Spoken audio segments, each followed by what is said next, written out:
The door to the east gallery was closed, but the magnetic seal indicator glowed amber instead of green. It should never change without a logged command.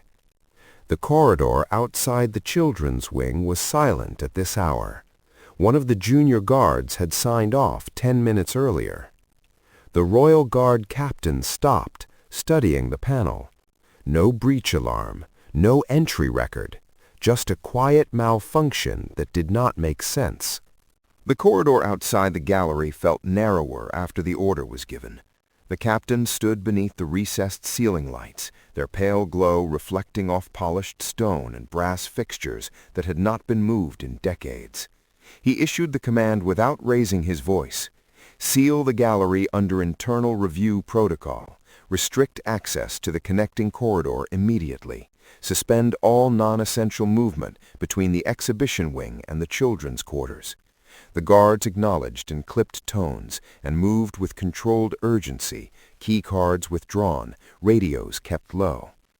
The magnetic lock status panel beside the gallery entrance displayed a steady green confirmation now, but 23 minutes earlier it had flickered amber, an intermediate state that should not have appeared without manual override. The captain had seen it himself while completing a routine pass. No alarm had sounded. No duty officer had reported a maintenance cycle. The change had occurred quietly, almost politely, as though the system had been asked to step aside for someone it recognized. He crouched slightly to examine the lock housing, fingertips brushing the cool metal plate. No scratch marks, no forced entry. Inside the small control window, the wiring appeared undisturbed. This was not damage, it was permission. Surveillance control responded through his earpiece with a contained explanation, a brief system delay at the exact time the indicator shifted, lasting less than 2 seconds.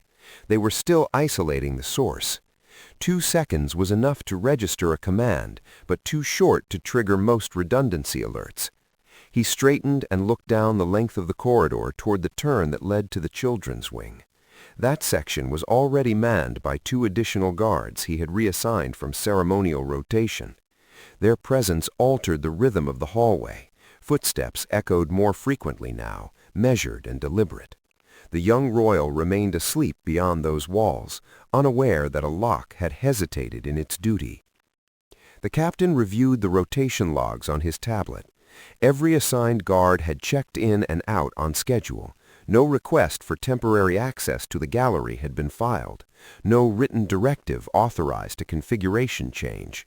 He contacted the central control desk and requested a complete export of magnetic lock activity for the previous 4 hours, along with user credential stamps. The operator hesitated for a fraction of a second, likely weighing whether such a request required administrative clearance, but complied. The captain felt the familiar pressure of hierarchy pressing gently against his back. Internal review protocols were not invoked lightly. They signaled distrust, even when no accusation had been made. Yet the amber flicker remained in his mind, precise and unwarranted. He instructed that the service door at the far end of the gallery be physically secured with a secondary mechanical bolt until further notice. The click of metal sliding into place echoed through the chamber. Paintings and antique armaments watched in silence from the walls. If this were a technical fault, it would have left a trail of randomness. Instead, the timing aligned too cleanly with the evening transition when attention divided between wings. He began cross-checking individual guard rotations, overlaying them against the lock time stamp, searching for a pattern that would explain the change without suggesting intent. Nothing misaligned, except the change itself. The captain paused beside the access panel once more, eyes resting on the small amber indicator now dormant. The irregularity had not announced itself loudly. It had simply adjusted a boundary, as if testing whether anyone would notice. He had noticed. He relocated to the temporary command station established just inside the sealed gallery entrance, a narrow oak table repurposed from exhibition storage. A printed floor plan lay flat before him, weighted at the corners with archival display stands. He marked the exact time of the indicator shift and traced the corridor that connected the gallery to the children's wing, measuring in his mind the number of steps it would take to reach the nursery door from this threshold. 53 at an unhurried pace, 40 if moving with intent. Surveillance control transmitted the preliminary access log. The magnetic lock had received a configuration ping at 22:14:32. The command line indicated status verification, a routine diagnostic inquiry. Yet diagnostics were scheduled automatically at 03, never during occupied hours. More concerning, the ping was authenticated through an internal maintenance credential rather than a guard terminal. Maintenance credentials were limited to facilities administrators and required dual confirmation for live corridors adjacent to restricted residences. No second confirmation appeared in the log. The captain felt the subtle tightening in his jaw that accompanied recognition. Someone with appropriate clearance had bypassed a safeguard designed to prevent exactly this scenario. He contacted facilities control directly. The night supervisor answered, voice steady, reporting no scheduled tests in that sector. When asked about credential activity, the supervisor requested a moment to review internal records. The pause stretched longer than expected, filled only by the faint hum of climate control, circulating conditioned air through the gallery vents. Finally, the supervisor confirmed that no maintenance team had been dispatched and no remote test authorized. The captain thanked him without comment and ended the call. Around him, his unit operated with disciplined quiet. One guard documented seal verification on a handheld device. Another positioned a temporary camera facing the corridor junction.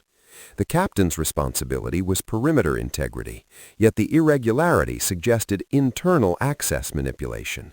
He considered whether to escalate immediately to palace administration.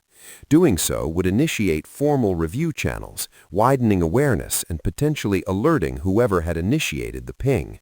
Alternatively, he could continue gathering internal evidence, narrowing the scope before involving higher offices. Protocol encouraged immediate upward reporting. Instinct advised caution. He instructed surveillance to isolate the precise 2-second delay reported earlier and examine packet routing within the internal network. If the delay had been artificially inserted, it would reveal itself in transmission paths. As he waited, he stepped into the gallery proper. The lights remained dimmed for the night, casting long shadows across framed portraits of former monarchs. The silence carried a faint scent of varnish and aged fabric.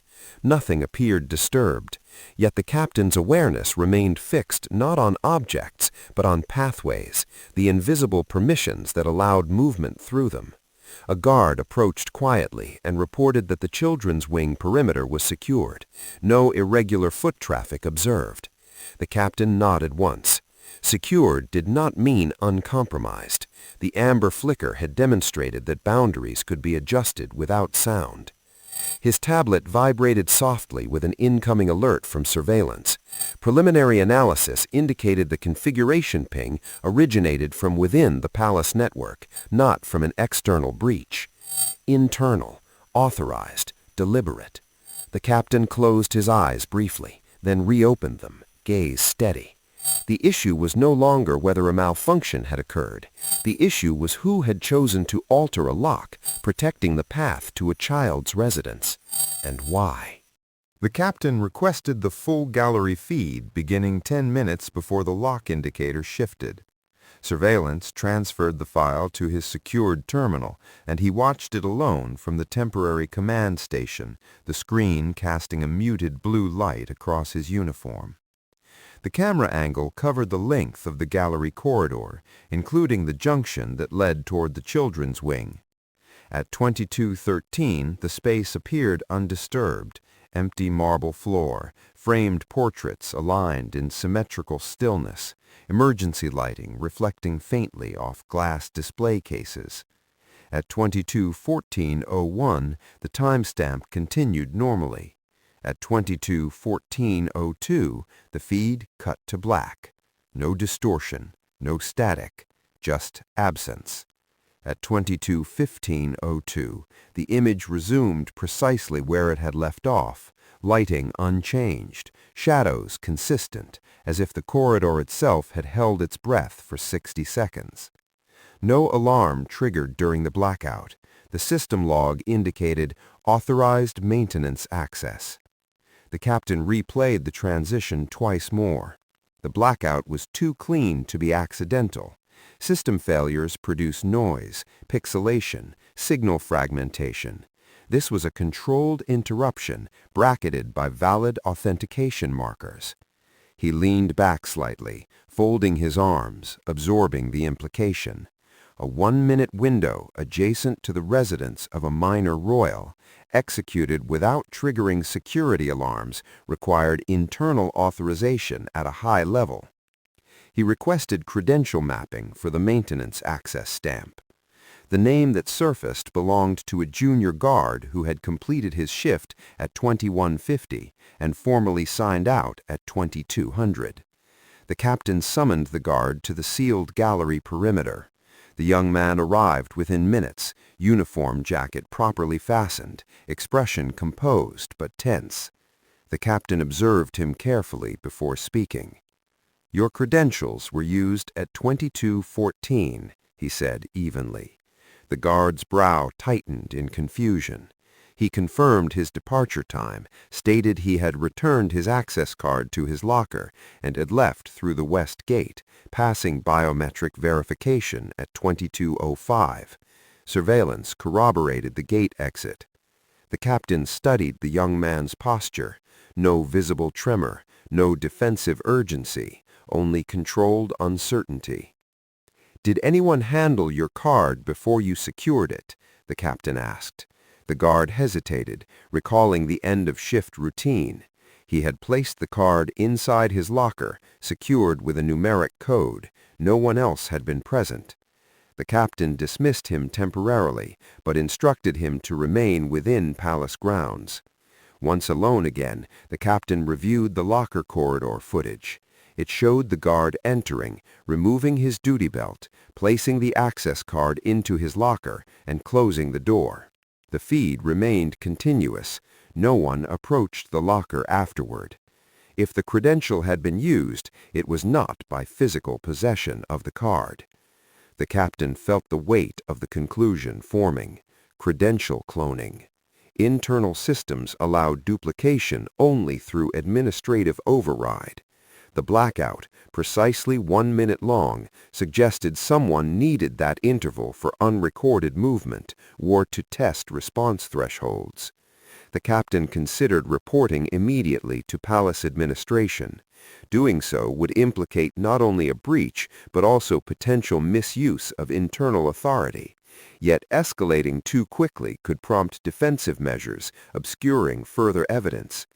The children's wing remained secure, but the proximity of the blackout to the nursery corridor transformed the event from technical irregularity to protective concern. He instructed surveillance to audit all camera feeds adjacent to the blackout window for micro-disruptions, minor latency shifts that might indicate physical presence. He also ordered a quiet inventory of guard-issued credentials for anomalies in encryption keys. Pressure mounted subtly, not through overt command, but through expectation. Internal review protocols were already an inconvenience to administrative offices. Extending the investigation without formal notice would strain that tolerance. Still, the captain could not reconcile the missing minute with routine testing. 60 seconds was enough time to cross the gallery, reach the corridor junction, and retreat without appearing on record. He closed the video feed and stared briefly at the paused image of the empty hall. An empty hall did not mean an empty minute. The captain relocated to the security operations room to examine the raw data logs personally. The room was chilled by continuous server cooling, a faint mechanical hum underpinning the stillness. Rows of monitors displayed camera mosaics from across the palace grounds. He requested packet-level network logs for 2213 to 2216. The technician hesitated before granting deeper access, reminding him that such data typically required administrative authorization. The captain's reply remained measured. Perimeter adjacency to the children's wing qualifies. The logs revealed a rerouted signal path during the blackout interval. Instead of transmitting directly to the primary server, the gallery camera feed passed through an intermediate administrative node before resuming normal routing. That node corresponded to a permissions server controlled by Palace Security Administration, not by the guard unit. The reroute lasted exactly 60 seconds. No external intrusion appeared. The command had originated from within authorized infrastructure. He felt the narrowing of options. Either the event was a sanctioned internal test conducted without notifying Perimeter Command, or it was an unauthorized manipulation using administrative privileges. Both scenarios represented a breach of protective trust. He requested a list of personnel with access to the permissions server during that time frame. 3 names appeared, 2 senior administrators off-site according to their login history, and 1 mid-level security administrator logged into the system remotely for maintenance review. The timestamp aligned within seconds of the blackout. He did not react outwardly. Instead, he printed the relevant log segments and placed them into a thin evidence folder. Reporting upward now would formally challenge Palace administration, potentially suggesting negligence or misconduct within their own ranks. Remaining silent would preserve institutional harmony, but leave a vulnerability unexamined near the residence of a child. He returned to the sealed gallery and stood again at the corridor junction. The lighting remained steady, undisturbed. He walked the 53 measured steps toward the children's wing, counting softly in his mind, then stopped before the guarded threshold. The young royal slept beyond reinforced doors, unaware of the administrative ripple forming around that single minute. The captain observed his 2 stationed guards. Both maintained rigid attention, unaware of the broader data analysis. He considered the implications of accusing an administrator without complete proof. Administrative offices could argue that maintenance tests required confidentiality. They could interpret his extended review as overreach. Yet the cloned credential, the rerouted signal, and the unauthorized timing converged too precisely. He exhaled slowly, then contacted surveillance. Preserve all logs, he instructed. No deletion, no overwrite cycles. Then he requested a discreet meeting with the mid-level administrator whose login aligned with the blackout. The meeting would occur within the hour. As he ended the call, he understood that the investigation had shifted from technical anomaly to institutional friction. He was no longer only guarding a corridor, he was guarding the integrity of the boundary itself. The missing minute had exposed a fracture, not in steel or stone, but in trust. The captain chose not to wait for the administrator's arrival before conducting one more physical pass through the sealed gallery. He preferred to confirm what the data suggested with his own senses. The chamber lights remained dimmed to preservation levels, casting a subdued amber wash across oil portraits and ceremonial artifacts. The air carried the faint scent of polished wood and conditioned ventilation. He moved slowly along the central aisle, boots silent against the marble floor, eyes scanning not for damage but for displacement, something subtly out of context. At first glance, nothing appeared altered. Display cases were sealed.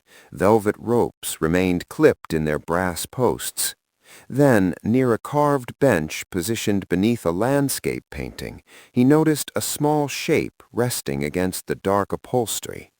It was a velvet riding glove, child-sized, deep navy, with a fine silver button at the wrist. He recognized it immediately. The young royal had worn a matching pair earlier that week during a supervised riding lesson in the palace grounds. The nursery schedule indicated no movement outside the gallery that day. The captain did not touch the glove at once. He studied its placement. It had not fallen, it had been set down. The fingers were smoothed flat, aligned neatly along the bench edge. Someone had placed it deliberately. He felt a subtle tightening in his chest, not alarm, but confirmation that the blackout minute had not been empty.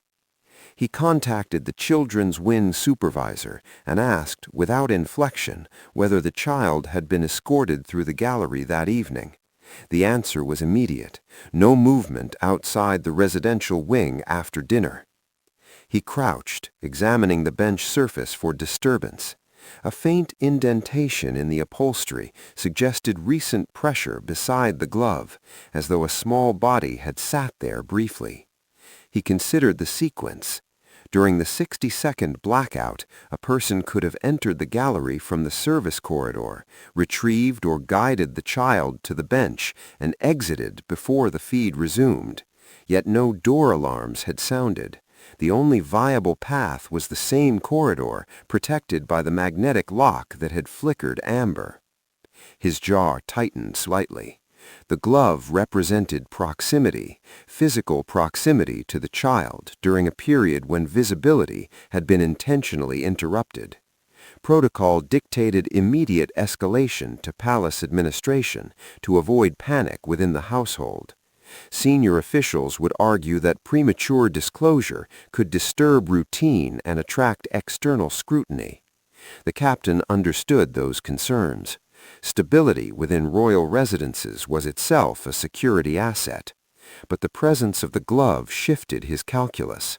This was no longer an abstract network anomaly. It was evidence that the child had been brought or had come within a zone deliberately obscured from surveillance.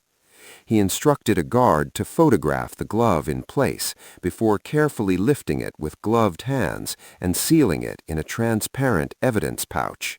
He avoided unnecessary commentary. The two perimeter guards exchanged brief glances but remained disciplined. He ordered a silent sweep of adjacent service corridors, specifying no audible alarms, no visible increase in personnel. The sweep began methodically, guards moving in pairs through maintenance passages lined with conduit piping and electrical panels. The temperature in those corridors was cooler, air tinged faintly with metal and dust. No unauthorized personnel were found, no doors stood ajar, yet the captain sensed resistance building beyond these walls. Investigating the child's movement implied that someone with clearance had exercised influence over access permissions. As he stepped back into the gallery, holding the sealed glove at his side, his radio vibrated softly. The mid-level administrator had arrived and was waiting in the security consultation room. The consultation room overlooked an inner courtyard, its tall windows now reflecting only darkness. The administrator stood near the table when the captain entered, posture formal but guarded. He was composed, mid-career, accustomed to operating within policy frameworks rather than field response. The captain placed the sealed glove gently on the table between them, without introduction. The administrator's eyes lowered to it, then lifted again, expression tightening briefly before settling. "This was found in the gallery during the blackout interval," the captain said evenly. "The child was not scheduled to be there." The administrator inhaled slowly and explained that he had initiated a brief permissions reroute to test system responsiveness under live conditions. According to him, the blackout was a diagnostic stress simulation, confidential to avoid biasing guard behavior. The captain listened without interruption. "Did your simulation include relocating a minor royal?" he asked quietly. The administrator hesitated, then stated he had authorized a facilities aide to confirm corridor access timing, but had not anticipated any contact with the child. The captain absorbed the admission. A live stress test adjacent to a child's residence, executed without perimeter notification, represented a severe misjudgment. The lock configuration shifted simultaneously, the captain noted. The administrator adjusted the magnetic lock sensitivity to measure response thresholds. He maintained that no harm was intended and that the blackout lasted only 1 minute. The captain's gaze remained steady. 1 minute is sufficient, he replied. The room felt colder despite stable temperature. Outside, the courtyard fountain circulated water in low, continuous motion. The administrator began to frame the test as proactive security innovation, an effort to identify weaknesses before they could be exploited externally. He recognized the logic, yet rejected the premise. Protective protocols around a child were not variables in an experiment. He informed the administrator that a silent corridor sweep was underway and all logs had been preserved. He would escalate findings to senior officials unless a documented authorization could be produced immediately. The administrator's composure thinned slightly. He requested discretion, warning that formal escalation could reflect poorly on the entire security apparatus. The captain considered the institutional implications. Escalation would strain relations and possibly trigger disciplinary review of his own decisions to seal the gallery without prior clearance. However, withholding the evidence would subordinate proximity to politics. He collected the evidence pouch and stood.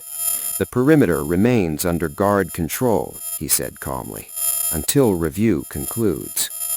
He exited the room without further exchange. In the corridor, he paused briefly, steadying his breath. He had chosen proximity, prioritizing the child's safety over administrative caution.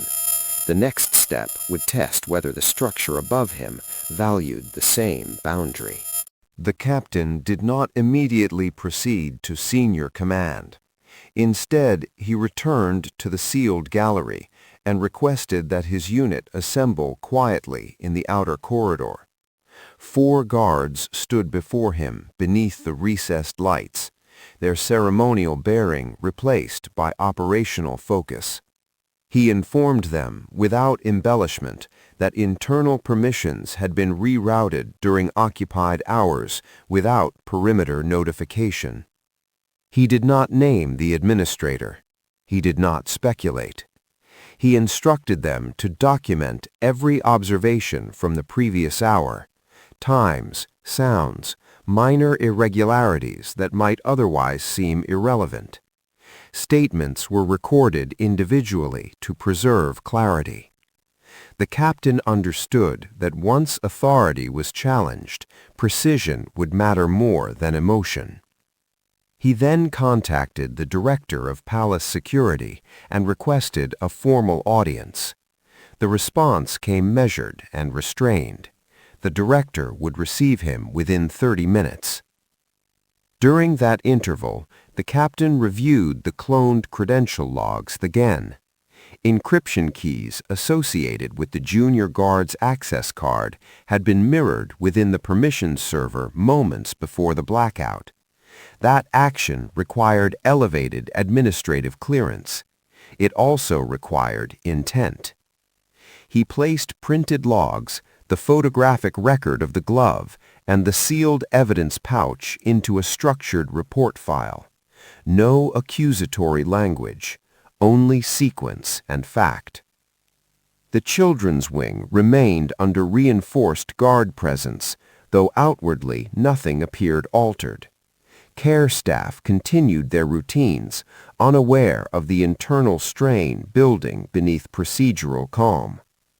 When the captain entered the director's office, the atmosphere felt controlled but heavy. The director, a seasoned official with decades of service, listened as the captain presented the timeline in chronological order. He described the amber lock shift, the 60-second blackout, the cloned credential, and the discovery of the glove. He avoided personal commentary. The director's expression remained neutral, but his fingers rested motionless against the polished desk surface. After a pause, the director acknowledged that the mid-level administrator had authority to conduct limited maintenance tests. However, such tests near restricted residential zones required written authorization and perimeter coordination. None had been filed. The captain requested formal review and immediate suspension of administrative override privileges affecting the children's wing. The request carried weight. Suspending privileges would signal mistrust within the security hierarchy. The director leaned back slightly, eyes narrowing in calculation. He cautioned that abrupt action could destabilize internal confidence and provoke scrutiny from external oversight bodies. The captain responded only that proximity to a minor royal required zero ambiguity. Silence followed, thick but professional. Finally, the director agreed to initiate a provisional review, but advised the captain that his unilateral gallery seal would itself be examined. The captain accepted that condition without hesitation. He left the office understanding that he had crossed from operational vigilance into institutional challenge. Within the hour, the mid-level administrator was instructed to relinquish temporary access privileges pending review. The action was framed as routine audit procedure, though everyone within the security apparatus understood its implication. The administrator complied formally, but requested that his rationale be documented in full. The captain ensured that it was. Transparency, he believed, protected both accountability and fairness. Meanwhile, a forensic audit of the permissions server began under joint oversight from the guard unit and palace IT specialists. The captain remained present during the initial analysis. Server logs confirmed that the credential cloning process had been executed manually, not by automated script. The administrator had duplicated the junior guard's encryption key, assigned it temporary active status, and routed the gallery camera feed through the administrative node for precisely 60 seconds. No secondary user had accessed the credentials during that window, suggesting that the administrator himself or someone physically near his terminal had executed the test. When asked directly whether any aid had been dispatched physically to the gallery, the administrator maintained that no such instruction had been given. The captain measured that response carefully. If no aid had been sent, the presence of the child's glove required explanation beyond the administrative test. He ordered a review of movement logs within the children's wing during the blackout interval. Biometric door records showed no official exit by the child or assigned caregivers. The implication unsettled him. Either someone had bypassed biometric logging entirely, or the glove had been relocated independently of the child. A quiet inquiry with the riding instructor confirmed that the riding set was complete earlier that afternoon. Only one glove was now in evidence. The captain felt the investigation tightening, not loosening. He authorized a discreet inspection of the nursery suite while the child attended morning lessons elsewhere within the secured wing. No disruption, no visible alarm. Inside the room, everything appeared orderly. Bed linen smooth, toys arranged, wardrobe undisturbed. Yet in the wardrobe drawer where riding attire was stored, the matching glove was missing. The captain stood in the stillness of the room, absorbing the absence. The blackout, the cloned credential, the administrative test, and now the incomplete riding set formed a sequence too precise to dismiss as coincidence. He contacted the director again, requesting that the review escalate beyond provisional status. The director's voice carried less resistance now and more gravity. "Proceed," he said. "Full audit." The captain ended the call and stepped into the corridor outside the nursery. The child's laughter echoed faintly from a distant study room, light and untroubled. The captain remained still for a moment, listening. Authority was questioned, privileges suspended, systems audited, yet the central question remained unresolved. During that missing minute, who had stood in the gallery beside the bench, and why had they chosen to leave a single glove behind? The forensic audit extended through the night. The permission server was isolated from live override capacity, while analysts traced its authentication history across the previous 30 days.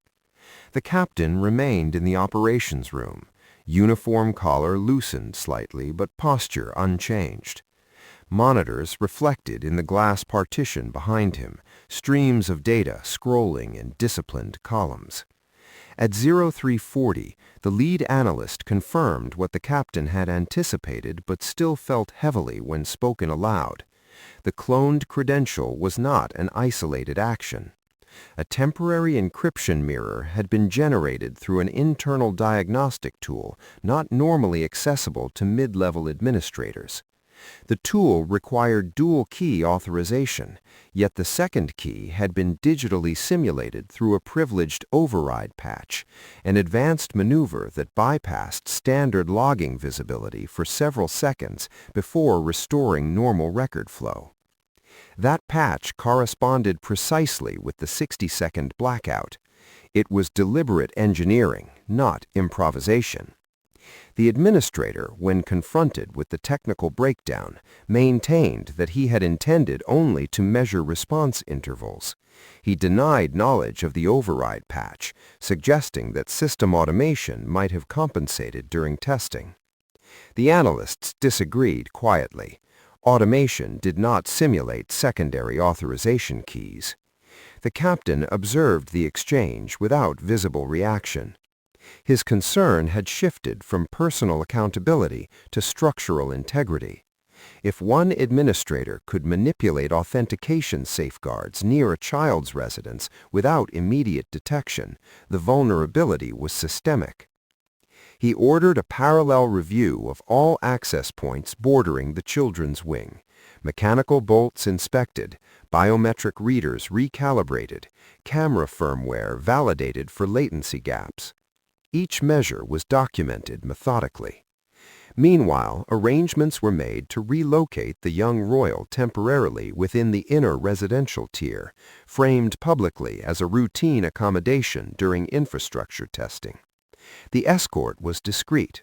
2 senior guards, 1 familiar caregiver, no visible urgency. The captain watched from a respectful distance as the child passed through the secured corridor, small steps steady, unaware of the underlying breach that necessitated the move. The absence of alarm in the child's expression reinforced the captain's resolve. Protection functioned best when invisible. Once the relocation was complete, the gallery remained sealed, now reinforced with an additional independent recording system, separate from palace administration servers. By morning, evidence logs filled 2 secure binders. The director convened a restricted review panel composed of senior security officials and technical auditors. The captain presented his findings chronologically, again avoiding conjecture. When he placed the sealed glove on the table, silence settled across the room. It was a modest object, but within it lay the proof that proximity had occurred under engineered obscurity. Questions were directed toward the administrator regarding his authorization scope and the simulated override. His responses grew increasingly constrained. He acknowledged initiating the test, but denied anticipating any physical interaction near the nursery corridor. The panel requested clarification on why no written authorization existed. He could not produce one. The captain sensed the institutional shift. The narrative was no longer about overzealous perimeter control, but about unauthorized manipulation within administrative ranks. By late afternoon, the review panel issued preliminary findings. The mid-level administrator's override privileges were suspended indefinitely, pending formal disciplinary inquiry. A comprehensive audit of internal credential management would be implemented across all palace systems. Dual-key authentication protocols were to be reinforced with immutable logging layers, eliminating the possibility of simulated secondary approvals. The captain listened as these measures were outlined, acknowledging each with restrained nods. Yet one matter remained unresolved, the physical presence implied by the glove. The panel considered whether the glove could have been moved inadvertently during cleaning or earlier display preparation. The captain requested permission to present one final data point. Surveillance from a distant hallway camera, unaffected by the blackout, captured a faint reflection in a polished display frame during the 60-second interval. When magnified and stabilized, the reflection suggested the silhouette of a single adult figure standing near the gallery bench, height and build consistent with the administrator. The image was not definitive enough for criminal charge, but it was sufficient to contradict his claim of remote-only testing. The room grew still. The administrator did not deny entering the corridor. Instead, he framed his action as a personal verification of timing efficiency. He insisted the child had not been present and that he had not interacted with any personal effects. The captain did not challenge him directly. The missing glove in the nursery drawer and the single glove found on the bench spoke without rhetoric. The panel concluded that the administrator's conduct demonstrated reckless disregard for perimeter integrity and inappropriate personal intervention in a restricted zone. Formal disciplinary proceedings would follow. After the session adjourned, the captain returned alone to the gallery. The mechanical bolt remained engaged. The independent camera system recorded continuously, its red indicator steady and uncompromised. He stood once more beside the bench where the glove had rested. The space appeared ordinary again, quiet, orderly, historically dignified. Yet it now carried documented proof that vigilance had intercepted a concealed breach. His radio transmitted a final update. The young royal had settled into the temporary suite comfortably, routine undisturbed. The captain acknowledged softly. He prepared his direct report to the highest authority, fully aware that his decision to seal the gallery and escalate without prior administrative consent would be scrutinized. He accepted that possibility without hesitation. The amber light that had flickered beneath the magnetic lock was now archived within formal record, no longer an isolated anomaly, but evidence of tested boundaries. The seal on the gallery would remain until every system layer was verified beyond manipulation. Outside, evening settled over the palace grounds, measured and calm. Within the secured corridor, the boundary held, because someone had paused when a small, irregular light appeared and had refused to ignore it.